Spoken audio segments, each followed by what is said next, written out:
Want to give all praise, honor, and glory to Yahweh, Ba'ashem Yahushai, Ba'ashem Makakodash, and double honors to the apostles and elders of Great Stone. Peace and salutations to the Akim pushing this word in all sincerity.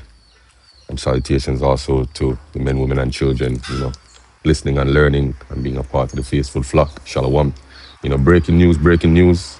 The United States has carried out, military operation in Venezuela and has reportedly captured the Venezuelan president, Nicolas Maduro, and his wife.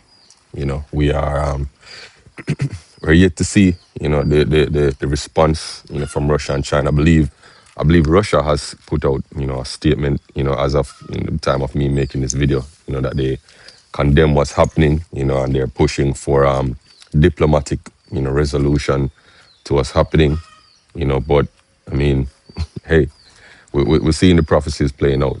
We're seeing the prophecies playing out. We see things getting more and more warmed up. You know, so let's get this. Let's get the precepts. It's Habakkuk chapter 2 verse 5. It says, "Yea, also because he transgresseth by wine, he's proud, a proud man. Neither keeps at home."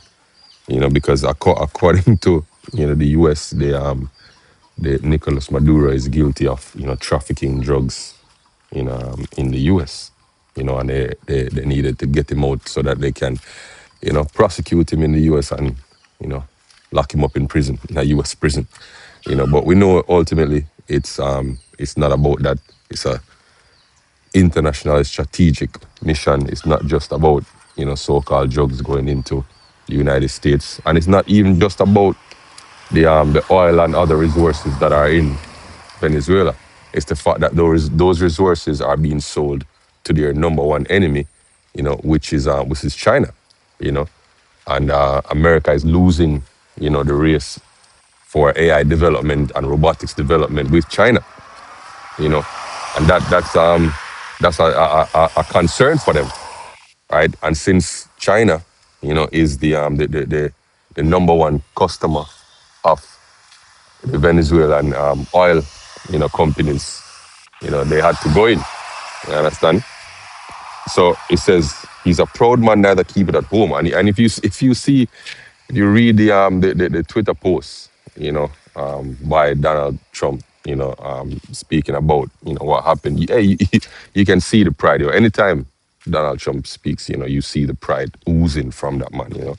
Neither keep it at home, who enlargeth his desire as hell and is as death and cannot be satisfied, but gathereth unto him all nations and heapeth unto him all people. Yeah, he's not satisfied, right? He wants to make sure that, America is always number one, and they can't bear to see the fact that somebody else, is about to overtake them. But ultimately, neither China nor Russia nor any other of these up and coming nations are gonna rule, the next, in the kingdom to come, But reading on, it says, "Shall not all these take up a parable against him and a taunting proverb saying against him, saying, Woe to him that increaseth that which is not his. How long unto him that ladeth himself with thick clay?" Right? America continually takes resources, from countries that are not theirs, and they have a very striking record of doing this. General Noriega should come to mind. With the Panama invasion in 1989. We have the so-called war on terror, in the Middle East with the alleged weapons of mass destructions, that were in Afghanistan and Iraq. We have the overthrow of Libya, the overthrow of Syria. So many different examples of regime change, that ultimately ended up in a country in turmoil, So America's track record speaks for itself, right? And it says, woe to him that layeth himself, with thick clay, you know. Yeah, shalom, shalom. Me I do a video, Me I do a video. Yeah, man, shalom, shalom. Ah. Right? Yeah, that was the elder brother Makolat, on his way to work.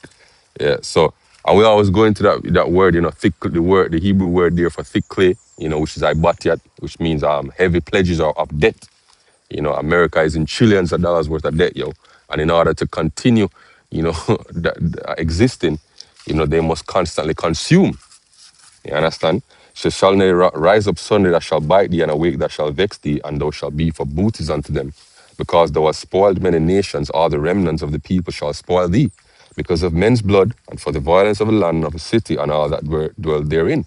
right? So, hey, the nations are looking on right now, and the nations are seeing these things and are becoming increasingly aggravated with the actions of the United States, right? Because this right here, what America has done, is ultimately a declaration of war, right? Without actually declaring war on a country to go in and perform military operations and remove a sitting president, whether or not you think or agree that he has been democratically elected, the fact that you can, you know, have what you call a military operation and take him out. No other country in the world can do that. Only America.